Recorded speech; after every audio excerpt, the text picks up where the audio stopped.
சிந்தித்த வேளையில் நிகழ்ச்சிக்கு உங்களை வரவேற்கிறேன். இந்த தலைப்பு வேஷமா வேதாளமா அண்ணாமலையா?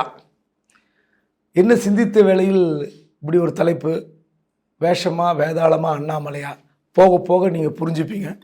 முழுக்க முழுக்க அண்ணாமலை பற்றியான, எப்படி இருக்க வேண்டும் அண்ணாமலை, எப்படி இருக்கக்கூடாது அண்ணாமலை, அதுதான் இந்த வீடியோ பதிவு. தமிழக அரசியல் சினிமா மாதிரியே இருக்கும். ஒன்று சினிமாவை சுற்றி வரும், இல்லை சினிமாவில் இருக்கிற ஹீரோயிஸை நம்பி இருக்கும். அதான் தமிழக அரசியல்.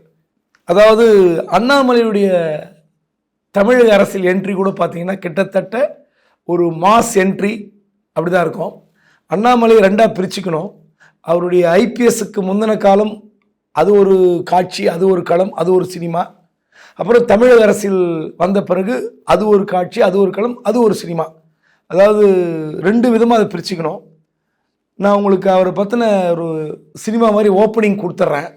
ஒரு கரூர் மாவட்டம் சின்ன தாராபுரம் ஒரு சின்ன வில்லேஜ் பக்கத்தில் தொட்டியம்பட்டின்னு ஒரு சின்ன வில்லேஜ், ஒரு குக் கிராமம். அந்த கிராமத்தினுடைய விவசாயி மகன், அப்பா பேர் குப்புசாமி பரமேஸ்வரி, அவருக்கு ஒரு குழந்தை பிறக்கிறது. அந்த குழந்தை உள்ளூரில் படிக்கும்போது ஒரு சிறப்பாக எல்லாருடைய பாராட்டம் பெறுகிற அளவுக்கு படிப்பு அந்த குழந்தை படிக்கிறது. அந்த சிறுவனின் படிப்பு அவனுக்கு ஒரு உத்வேகத்தை தருகிறது, லட்சிய தாகத்தை தருகிறது. அந்த இடத்துல படித்தா சரியாக இருக்காதுன்னு சொல்லிட்டு ஒரு ஹாஸ்டலில் தங்கி படிக்க வைக்கிறாங்க நாமக்கல்ல. நல்லா படிக்கிறாரு. அதன் பிறகு மெரிட்டில் கோயம்புத்தூர் பிஎஸ்ஜியில் இன்ஜினியரிங் காலேஜ் படிக்கிற அந்த பையனுக்கு அதோடு முடிக்கல. இன்ஜினியரிங் காலேஜுக்கு அப்புறம் இன்னொரு லட்சியம் இருக்கிறது. லக்னோவில் ஐஐஎம்மில் படிக்கிறாரு. அங்கே படித்து முடித்த பிறகு வேலை கிடைச்சிருக்கும். அவங்க ஐஐஎம்மில் படித்தாலே மேக்சிமம் 95% வேலை கிடைத்துவிடும் கேம்பஸ் இன்டர்வியூவில். ஆனால் அந்த வாலிபனுக்கு லட்சிய தாகம் என்பது வேறு. அதனால் இன்ஜினியரிங் முடிச்சுட்டு ஐஐஎம் முடிச்சுட்டு யூபிஎஸ்சி தேர்வு எழுதுகிறார். முதல் முறை தேர்வில் அவர் ஐபிஎஸ் கனவு கிடைக்கல. இரண்டாவது முறை தேர்வு எழுதும்போது அந்த காக்கி உடை கனவு நனவாகிறது. ஆனால் சொந்த மாநிலத்தில் கிடைக்கவில்லை, கர்நாடக மாநிலத்தில் கிடைக்கிறது. அந்த ஐபிஎஸ் அதிகாரி தான் அண்ணாமலை. சொந்த மாநிலத்தில் கிடைக்கலன்ற ஒரு ஏக்கம். ஆனால் அந்த மாநிலத்தினுடைய மக்கள் அன்பை பெற்று அந்த மாநில மக்களுக்காக உழைத்து அந்த ஒரு டிரான்ஸ்ஃபர்லேருந்து இன்னொரு டிரான்ஸ்ஃபர் போகிறாரு. அந்த மக்கள் ஃபைட் பண்ணுறாங்க, எங்களுக்கு இந்த எஸ்பியை கொடுங்க. அந்த அளவுக்கு பணிபுரிகிறார். தன்னை ப்ரௌடு கன்னடியா என்று சொல்லிக் கொள்கிறார். நான் தமிழாக இருந்தாலும் என்னை ஒரு கன்னடியன் என்று சொல்லிக்கொள்ள பெருமைப்படுகிறேன் என்று சொல்லிக்கொள்கிற அளவுக்கு அந்த மாநில மக்களோடு இணைந்து விடுகிறார். ஆனால் அப்போ கூட பார்த்தீங்கன்னா அவருக்கு உள்ளுக்குள்ளே ஒரு அந்நியன் இருந்துக்கிட்டே இருக்கான். நீ என்ன வேலைக்கு வந்த, இதுதான் உன்னுடைய வாழ்க்கையினுடைய நோக்கமா லட்சியமா அப்படின்னு சொல்லிட்டு 2019 அவர் அந்த பணியை விட்டு வெளியே வரார். ஐபிஎஸ் தூக்கி தூரம் போட்டு தமிழ்நாட்டுக்கு வரார், அரசியலுக்கு வரார். அதாவது அந்த காலகட்டத்தில் ரஜினி கட்சி ஆரம்பிப்பதாக இருந்தது. ரஜினி கட்சி தொடங்கினால் அண்ணாமலை தான் தலைமை ஒருங்கிணைப்பாளர். அர்ஜுனமூர்த்தி ஒரு இருந்தார் தெரியுங்களா, இவர் தான் எங்கள் ஒருங்கிணைப்பாளர்னு. அந்த இடத்துக்கு வரக்கூடியவர், வந்திருக்க வேண்டியவர் அண்ணாமலை. ஆனால் ரஜினி கட்சி தொடங்குவதில் தாமதம், குழப்பம், இதெல்லாம் பார்த்து ஒதுங்கி இருந்தார் அண்ணாமலை. திடீரென்று அவருக்குள்ளே இருக்கிற அந்த விஷயம் ஒரு 3 மாத காலம் ஒரு ஓய்வு மாதிரி இருந்தார். திடீரென்று பாஜகவிலிருந்து அழைப்பு வருகிறது. பாஜகவில் சேர்றாரு. அதாவது அரசியல் என்பது ஒரு சாக்கடை, தூய்மைப்படுத்த வேண்டும் என்ற எண்ணத்தோடு இமயமலைக்கெல்லாம் போய் சித்தர்கள்லாம் பார்த்து, ரஜினியோடு கூட ஒரு முறை போயிருக்காரு. அங்கே இருக்கிற சித்தர்கள் நீ தேசத்தை காதலி, இந்தியாவை தூய்மைப்படுத்துன்னு சொன்ன பிறகு அங்கிருந்து மனைவி கிட்ட கேட்குறாரு. காதல் மனைவி தான், அரசியலுக்கு போக சொல்லி என்னுடைய குருமார்கள் சொல்கிறார்கள்னு. அப்போ அரசியலுக்கு போங்க அப்படின்னு என் வழி தனி வழின்ற அந்த அடிப்படையில் உள்ள வரார். பயங்கரமாக பேட்டிலாம் கொடுக்குறார். அதன் பிறகு பாஜகவில் துணைத் தலைவர் வந்த பிறகு அப்போதான் ஒரு இன்டர்வல். அதுவரை அண்ணாமலை ஒரு கிராமத்து சிறுவன், படிப்பு, ஐபிஎஸ் பணி, இதெல்லாம் விட்டுட்டு வேலையை விட்டுட்டு ஒரு 9 வருட பணியை தூக்கி போட்டு வரார். கண்டிப்பாக கர்நாடகாவில் டிஜிபியாக வந்திருப்பார், பெரிய பெரிய பதவியில் வந்திருக்கும். ஒரு துடிப்புடன் பணியாற்றுகிறவர் அரசியலுக்கு வரணும்னு குதிக்கிறார். அரசியல் அவ்வளோ சாதாரணமானது அல்லன்றது நன்றாகவே தெரியும் ஒரு ஐபிஎஸ் அதிகாரியாக. வந்த பிறகு அவருடைய பேச்செல்லாம் பார்த்தீங்கன்னா பயங்கரம். ராமராஜ்யம், காந்தி ராஜ்யம், ஒரு அமைதியான தேசம், ஒரு தூய்மையான அரசியல், ஊழல் இல்லாத அரசியல், இப்படிலாம் இருக்கணும்னு ஆசைப்பட்டார். ஆனால் அவர் அரசியலுக்கும் அவருடைய பேச்சுக்கும் செயலுக்கும் எதுவுமே இல்லை. பேச்சு நேர்மையாக இல்லை, செயல் தூய்மையானதாக இல்லை. எந்த வகையிலும் அவருடைய செயல்பாடு பார்த்தீங்கன்னா வேற மாதிரி இருக்கு.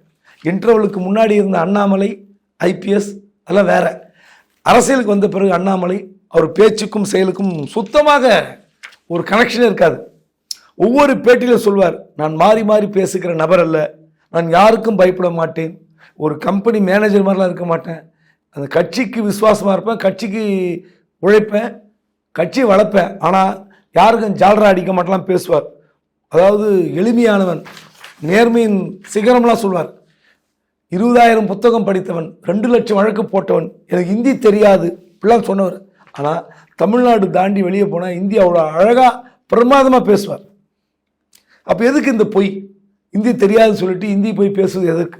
சரி, 1000 கோடி சொத்துக்கள் வைத்திருக்கிறார்கள் அப்படின்னு சொல்லி டிஎம்கே ஃபைல்ஸ் 1, டிஎம்கே ஃபைல்ஸ் 2, 3 அப்படிலாம் விட்டார். எல்லாரையும் ஊழல் இப்படி தான் பேசுவேன், ஜெயலலிதாவா ஊழல்வாதி, நான் மறுக்கவே மாட்டேன்னு பேட்டி கொடுத்தார். கூட்டணிக்காகலாம் நான் மாற்றி பேசுவதும் கிடையாதுன்னார். எந்த வகையிலும் நான் யாருக்கும் பயப்பட மாட்டேன்னு சொன்ன துணிச்சலான நபர் தான் தன் வீட்டு குடும்ப செலவுக்கு 8 லட்ச ரூபா செலவு பண்ணுறாங்கன்னார். யார் செலவு பண்ணுறாங்க 8 லட்ச ரூபாவை? நண்பர்கள் செலவு செய்கிறார்கள். அதாவது இதுவரை எத்தனையோ வழக்குகள் இருக்கும், கண்டுபிடிக்க முடியாத குற்றவாளிகள் இருப்பார்கள், புலனாய்வு முடியாத வழக்குகள் இருக்கும். ஆனால் அண்ணாமலைக்கு செலவு செய்கிற நண்பர்கள் யார் என்பது இதுவரைக்கும் உலகத்துக்கே தெரியாமல் இருக்கு. 8 லட்ச ரூபாய் செலவு செய்கிற நண்பர்கள் யார்? இப்படிப்பட்ட நண்பர்கள் நமக்கெல்லாம் வாய்க்கலையேன்னு எல்லோரும் வேதனைப்படுகிற அளவுக்கு அண்ணாமலை நண்பர்களை வைத்திருக்கிறார்கள். அதுலேயும் குஜராத்லேருந்து ஒரு கம்பெனி 2.5 லட்ச ரூபாய் சம்பளம் தருது மாதத்துக்கு. எதுக்கு அந்த கம்பெனி 2-2.5 லட்ச ரூபாய் இவருக்கு மாதம் தரணும்? ஆச்சரியமாக இருக்குது. சென்னை கிழக்கு கடற்கரை சாலையில் ஒரு 2.5 லட்ச ரூபாயில் வாடகை வீடு, கோயம்புத்தூரில் ஒரு 1.5 லட்சம் வாடகை வீடு. அரசியலில் 100% தூய்மையாக இருக்க முடியுமா என்றால் சத்தியமாக முடியாது, சாத்தியமும் இல்லை. ஆனால் இவர் கொடுக்குற பில்டப்லாம் நீங்கள் பார்த்தீங்கன்னா, நான் மட்டுமே நேர்மையானவன், நான் மட்டுமே தூய்மையானவன், அது எங்கள் பாஜகலே நீங்கள் தேடி பிடித்தாலும் கிடையாதுன்ற அளவுக்கு பேசுவார். சரி, மேடைக்கு மேடை பேச்சுக்கு பேச்சு இப்படிலாம் சொல்கிறாரு. அவருடைய செயல்பாடுகள் ஒன்றாவது நீங்கள் பாராட்டி ஒரு ஐபிஎஸ் படித்த ஒரு நபரின் பேச்சாக இருக்கிறதா? இல்லை. செருப்பு போட மாட்டேன்னு சபதம் போடுறார். அதாவது எதிரிகளை வீழ்த்துவதற்கு எத்தனையோ போராட்டங்கள் இருக்குது, நடைமுறைகள் இருக்குது, தேர்தல் இருக்கிறது. ஆனால் செருப்பு போட மாட்டேன் என்று சொல்கிற ஒரு சபதம் என்ன சபதம்? நீங்கள் செருப்பு போடுவது என்பது தான் மனித குலத்திற்கு கிடைத்த மிகப்பெரிய வரம். ஒரு காலத்தில் தீண்டாமையாக கருதப்பட்டது. உயர் ஜாதிகள் வசிக்கிற அந்த தெருவில் ஒடுக்கப்பட்ட ஜாதி மக்கள் செருப்பு போட்டிருந்தாலும் செருப்பை கக்கத்தில் வைத்து கொண்டு போக வேண்டும் என்று ஒரு உத்தரவு. அதெல்லாம் மாற்றி காட்டினது திராவிடம், தமிழ்நாடு. நீங்கள் இன்றைக்கும் சில இடத்துல இரட்டை கோலைகள் முறை கூட தமிழ்நாட்டில் இருக்கலாம். ஆனால் செருப்பு என்பது ஒரு தீண்டாமையினுடைய இன்னொரு வடிவம். அதை போட்டு கொண்டு போவது ஒரு கௌரவம். அதை விட முக்கியம், ஒரு இன்ஃபெக்ஷன் இல்லாத வாழ்க்கை வாழ்வதற்கு செருப்பு நமக்கு பயனளிக்கிறது. அப்படிப்பட்ட ஒரு செருப்பை தூக்கி போடுகிறார் என்றால் அது ஒரு சபதமே கிடையாது. ஒன்று. இரண்டாவது, பெண்கள் இந்த ஆட்சியில் கொடுமைப்படுத்தப்படுகிறார்கள் சொன்னார். அதற்காக போய் சாட்டையில் எடுத்து அடிச்சுக்கிட்டார். உண்மையிலே பெண்களுக்கு கொடுமை செய்கிறார் என்றால் அந்த குற்றவாளி பிடிபடுகிற வரை போராட்டம் நடக்கணும். நீதிமன்றத்திற்கோ அல்லது ஆளுங்கட்சியத்தோ தொடர் போராட்டம். அந்த போராட்டத்தை பார்த்து தமிழக மக்களே அவருக்கு ஆதரவு கொடுக்கணும். அந்த அளவுக்கு ஒரு போராட்டம் வலிமையாக இருக்கணும். அப்படி ஏதாவது ஒரு போராட்டத்தை முன்னெடுத்தாரா? ஒன்றுமே கிடையாது. அண்ணா பல்கலை விவகாரம் இன்னைக்கு எப்படி இருக்குன்னு தெரியும், அவர் வாய் மூடி இருக்கார். இன்னும் சொல்ல போனால் கமலாலயத்தில் பெண்களுக்கு எதிரான கொடுமை இருந்தது. அங்கிருந்து கட்சியிலிருந்து வெளிவந்த காயத்ரி ரகுராம் நடிகை, அவர் கொடுத்த பேட்டியே சான்று. அதன் பிறகு பல புகார்கள் வந்தது. அந்த புகார்கள் எல்லாம் விசாரிப்பதற்கு சரஸ்வதி கமிட்டின்னு ஒரு கமிட்டி போட்டார். அந்த சரஸ்வதி கமிட்டி போட்டு எத்தனை வருஷம் ஆச்சு, என்ன நிலைமை, என்ன கதி யாருக்கும் தெரியாது. சரி, நீங்கள் அடுத்தவர்கள் தவறு செய்தால் விண்ணுக்கும் மண்ணுக்கும் குதிப்பார். ஒரு மைக்கு கிடைச்சா போதும், சின்ன சின்ன விஷயத்து கூட அது பட்டியலிடுவார். அவர் அப்படி செய்தார், இவர் இப்படி செய்தார், சரியா நியாயமானு. ஆனால் இவரால் ஒரு சின்ன சம்பவம் நடந்து சென்னை ஏர்போர்ட்டில். கர்நாடகா மாநிலம் பெங்களூரில் தேஜஸ்வி சூர்யான்னு ஒரு எம்பி இருக்கார். அந்த தேஜஸ்வி சூர்யா எம்பியும் அண்ணாமலையும் சென்னையிலேருந்து விமானத்துக்கு கிளம்புறாங்க. கிளம்பும்போது 2 பேருக்கும் கிடைத்த இருக்கை எமர்ஜென்சி எக்ஸிட், அதாவது அவசர கதவுன்னு ஒன்று இருக்கும் விமானத்தில். அந்த கதவு பக்கத்தில் உட்காந்துருந்த தேஜஸ்வி சூர்யா அந்த கதவு விமானம் கிளம்பும் போது அந்த கதவை திறந்து விடுகிறார். ரன்வேல விமானம் போய்கிட்டு இருக்கு. அந்த நேரம் பார்த்து திறந்த உடனே சவுண்டு வந்தோடனே விமானம் நிறுத்திடுறாங்க. நிறுத்தி சோதனை செய்து 2-3 மணி நேரம் தாமதமாக விமானம் கிளம்புகிறது. இது 2 நாட்கள் வெளி உலகத்துக்கு தெரியாது. இது அந்த விசாரணையை மூடி மறைக்கப்பட்டது. ஏன்னா ஆள்வது பாஜக, விமானத்துறை என்ன பண்ணும், ஒன்று எம்பி வேற, அண்ணாமலை தமிழ்நாடு மாநில தலைவர். இந்த விஷயம் அரசல் புரசலாக ஒரு 2 நாள் கழிச்சு வருது. வாயே திறக்கல, நிருபர்கள் கேள்வி கேட்டாலும் திறக்கல. ஒரு இவ்வளோ பெரிய விஷயத்தை ஆம் என் நண்பர் செய்தார் என்று வெக்கப்படாமல் சொல்லிக் கொள்வதற்கு கூட அவருக்கு தைரியம் இல்லை. ஒன்று.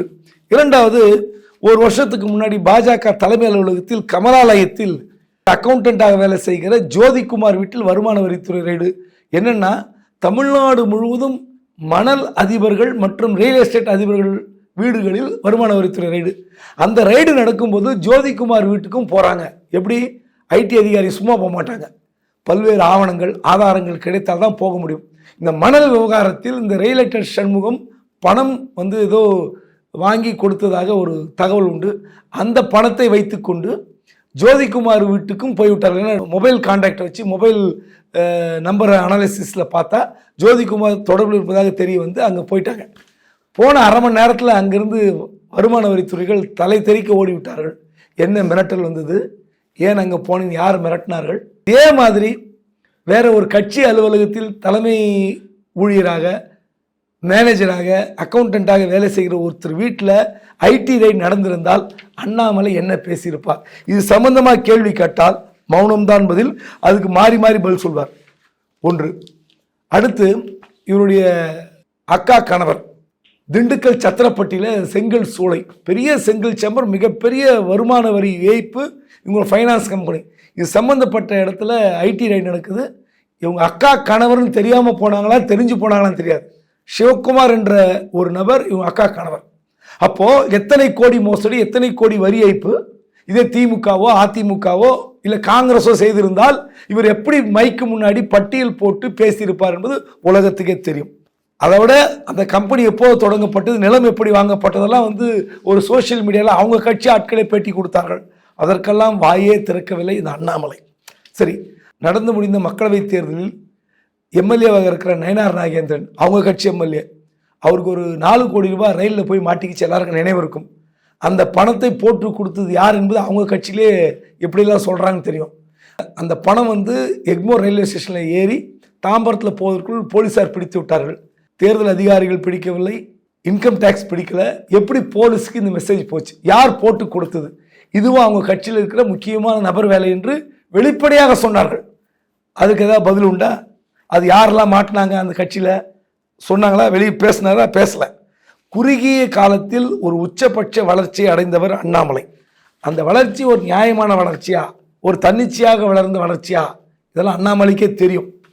நான் துடுக்குத்தனமாகத்தான் பேசுவேன், நான் பேசியதை வாபஸ் வாங்க மாட்டேன், இப்படியே சொல்கிறார். மிகப்பெரிய ஒரு சக்தி வாய்ந்த கட்சி பாஜக. அந்த கட்சியினுடைய மாநில பொறுப்புக்கு வந்திருக்கிறார், தலைமை பதவியில் இருக்கிறார். ஏதோ ஒரு கிராமத்தில் நகரத்தில் அரசியலுக்கு வரவங்க பணத்துக்காக தான் வருவாங்க. எல்லாரும் சொல்ல மாட்டேன், 90%, ஒரு 10% அரசியல்வாதிகள் தூய்மையாக இருப்பார்கள். அப்போது நீங்கள் ஒரு மற்ற நபர்களுக்கும் அண்ணாமலைக்கும் ஏகப்பட்ட வித்தியாசம் இருக்கிறது. பணத்தையே குறிக்கோளாக கொண்டு லஞ்சம், முறைகேடு இதெல்லாம் வைத்துக்கொண்டு சம்பாதிக்கலாம் என்ற அரசியலுக்கு வருபவர்கள் பலர். ஆனால் ஐபிஎஸ் படித்து விட்டு அந்த பென்ஷன் வாங்கி கொண்டு அரசியலை தூய்மைப்படுத்துகிறேன்னு சொல்லி ஓடி வந்த அண்ணாமலை யார்? மற்றவர்கள் மாதிரி நான் லஞ்சம் வாங்க மாட்டேன், முறைகேடு செய்ய மாட்டேன், ஊழல் பணத்தில் வாழ மாட்டேன், இப்படியெல்லாம் பேசிய அண்ணாமலை. நீங்கள் அரவக்குறிச்சியில் சட்டமன்ற தேர்தலில் முதல் நிற்கிறீங்க. எத்தனை கோடி ரூபாய் செலவு செய்தீர்கள் என்று எல்லோரும் குற்றம் சாட்டினார்கள். ஓட்டுக்கு நீங்கள் பணம் கொடுத்ததாக குற்றம் சாட்டினார்கள். ஆனால் அந்த பணம் எப்படி வந்தது? உண்மையை சொல்வீங்களா? அப்போது மற்றவங்கள் மீது குற்றம் சாட்டும் போது உங்கள் மீது வைத்த குற்றச்சாட்டுக்கு என்ன பதில்? கிடையாது. சரி, இன்றைக்கு இருக்கிற பொருளாதார அரசியலில் எல்லாரும் பணம் கொடுக்குறாங்க, ஓட்டுக்கு செலவு செய்கிறாங்க. அப்போ அண்ணாமலை மட்டும் நோக்கி இந்த கேள்வி கேட்கலாமா? நிச்சயமாக முடியாது. இன்றைக்கு இருக்கிற பொருளாதார அரசியலில் பணம் செலவு செய்தால்தான் அரசியலே இருக்க முடியும். ஒரு சாதாரண ஏழையோ இல்லை நடுத்தர வர்க்கத்தினரோ பணம் செலவு செய்யாமல் அரசியல் நிற்க முடியாது. கட்சி செலவு செய்யணும், இல்லை லஞ்சம் வாங்கி ஓட்டுக்கு பணம் கொடுக்கணும், இல்லை வேறு ஏதாவது வகையில் நீங்கள் பணம் செலவு செய்தால் தேர்தல் நிற்க முடியும். அதை நான் ஒத்துக்கிறேன். ஆனால் நீங்கள் பேசுகிற பேச்சு தான் உங்களுடைய செயலை உங்களை வந்து எடுத்து காட்டும். அப்போ நீங்கள் சொல்கிறீங்களே நான் வந்து பணத்துக்காக அடிபணிய மாட்டேன், அப்போ ஏன் பணம் கொடுத்தீங்க? சரி, கோவையில் எத்தனை கோடி ரூபாய் செலவு செய்தீர்கள்? உங்களுக்காக எத்தனை ஆயிரம் வாலண்டியர்ஸ்கள் வேலை செய்தார்கள்? எத்தனை வார் ரூம்? அதுக்கெல்லாம் செலவு செய்தது யார்? கட்சியா, தனிப்பட்ட நபர்களா? அதுக்கு எவ்வளோ வசூல் பண்ணீங்க? திருப்பூரில் பின்னலாடை தொழில் அதிபர்களை வைத்துக்கொண்டு எவ்வளோ பணம் வசூலித்தீர்கள்? அதுக்கு யாரை ஏஜெண்டாக நியமித்தீர்கள்? உண்மையை சொல்வீங்களா? முடியுமா? சரி, ரஜினி கட்சி ஆரம்பித்து விடுவார், அந்த கட்சியில் சேர்ந்து ஒரு பெரிய ஆளாகிவிடுவார் நம்பிக்கையில் தான் நீங்கள் வந்தீங்க. ஆனால் அந்த இடைப்பட்ட காலத்தில் நீங்கள் கொடுத்த பேட்டிகள் நான் ஆரம்பத்தில் சொன்னேன், அந்த பேட்டிகள் இன்னும் வந்து லைவாக இருக்குது. அப்போ என்ன பேட்டி கொடுத்தீங்க? இருமொழி கொள்கை போதும், நம் நாட்டுக்கு திராவிடம் தேவை, பெரியார் தேவை, நீட் தேவையில்லை, இதெல்லாம் சொல்லியிருப்பீங்க. நீங்கள் வேணால் திரும்ப வேணால் போட்டு பாருங்கள், அந்த ஆதாரம் அப்படியே இருக்குது. ஆனால் நீங்கள் பதவிக்கு வந்த பிறகு நீங்கள் அந்த ஒரு கட்சி என்ன கொள்கை இருக்கிறோ அந்த கொள்கை தான் உங்கள் கொள்கை. ஆனால் கொள்கைக்கு வந்த பிறகு பதவிக்காக உங்கள் பேச்சை மாற்றிக்கொண்டீர்கள். நீட் தேவை, பெரியார் சிலைகளை இடிப்போம், அதுவும் கோயில் முன்னாடி இருக்கிற சிலையெல்லாம் பெரியார் சிலை இருக்காது, திராவிடம் தேவையில்லை, மும்மொழி கொள்கை தேவை, இதெல்லாம் யார் பேசுனீங்க? பதவிக்காக பேசுகிறீர்கள். இங்கே தான் முக்கியமான விஷயம். நீங்கள் பதவிக்காக பேசுவது, அதாவது டெல்லி என்ன விரும்புகிறதோ அதற்காக பேசுகிறது. டெல்லி விரும்பாததை நான் பேச மாட்டேன், தப்பு இல்லை. ஆனால் நீங்கள் எப்படி சவால் விடுறீங்கன்னா, ஒரு சராசரி சாமானிய அரசியல்வாதி மாதிரி அறிவாலயத்தில் இருக்கிற ஒவ்வொரு செங்கல்லையும் உருவி முடிக்கிற வரை நான் அரசியல் இருப்பேன், இந்த அண்ணாமலை இருப்பான், நான் எந்த தொண்டனா கூட இருப்பேன். எங்க அறிவாலயத்தில் இருக்கிற செங்கலை உருவுறது IPS படிச்சிங்க, அதுக்காக அரசியல் வந்தீங்க. திமுக ஊழலை நீங்கள் தோல் உரித்து காட்டுங்கள். திமுகவில் என்ன ஊழல் நிர்வாகம் பட்டியல் போடுங்க. நடவடிக்கை எடுக்கிற இடத்துல உங்கள் கட்சி இருக்குது, அதை அந்த கட்சியை வைத்து நடவடிக்கை எடுங்கள். ஆனால் நீங்கள் டெல்லிக்கு என்ன பிடிக்கும் என்ன பிடிக்காது, அதுதான் என்னுடைய குறிக்கோள், அதுதான் அஜெண்டானீங்கன்னா கஷ்டம். தமிழ்நாடு உணர்வு என்ன, தமிழ் மக்களோட உணர்வு என்ன, இதையெல்லாம் புரிந்து கொண்டு அரசியலில் தொடர்ச்சியாக பயணித்தால் அது உங்களுக்கு நன்மை. ஏனென்று கேட்டால், அண்ணாமலை என்ற ஒரு நபர், ஒரு படித்தவர், அதுவும் IPS, அவரெல்லாம் வந்து தமிழ்நாட்டில் அரசியலை தூய்மைப்படுத்துகிற அந்த பணியில் இறங்கினால் உங்கள் பின்னால் அணிவகுக்கிற லட்சக்கணக்கான இளைஞர்களுக்கு நீங்கள் ஒரு முன்மாதிரியாக இருந்திருக்க வேண்டும். ஆனால் பதவிக்காக என் கொள்கையை மாற்றிக்கொள்வேன், பதவிக்காக தான் பேசுவேன், மாநில உரிமையோ தமிழர்களின் உரிமையோ நான் சார்ந்த மாநிலத்தின் உரிமையோ எனக்கு கணக்கில் கிடையாது, நான் சார்ந்திருக்கிற கட்சி தான் எனக்கு முக்கியம் என்று பதவிக்காக நீங்கள் போடுகிற இது வேஷமா? அல்லது எல்லாம் தெரிந்து கொண்டு நான் வேதாளம் போல் முருங்கை மரத்தில் தொங்கிக் கொண்டிருப்பேன், எனக்கு எல்லா விஷயமும் தெரியும், ஏன்னா வேதாளம் என்பது விக்கிரமாதத்தின் முதுகில் ஏறிக்கொண்டிருக்கும், அந்த ராஜாவுக்கு கதை சொல்லும், எல்லாமே நியாயமான கதைகள், அதில் இருக்கிற அதில் பதில்கள் நல்லா கிடைக்கும். ஆனால் எல்லாம் தெரிந்து கொண்டு நான் வேதாளம் போல் தொங்கிக் கொண்டிருப்பேன், பிடிவாதத்தை விடமாட்டேன் என்று சொல்கிறவரா? ஐயோ அண்ணா என்னண்ணா அப்படி சொல்லிட்டீங்க, அப்படிலாம் இல்லைங்கண்ணா, நான் படித்தவன், நான் நேர்மையானவன், நான் தூய்மையானவன், அரசியலை வந்து தூய்மைப்படுத்தான் வந்திருக்கிறேன், அப்படித்தானே நீங்கள் சொல்லணும், அப்படிப்பட்ட அண்ணாமலை தான் நான் என்று நீங்கள் சொன்னால் யார் என்பதை நீங்கள் தான் முடிவு செய்து கொள்ள வேண்டும். வணக்கம்.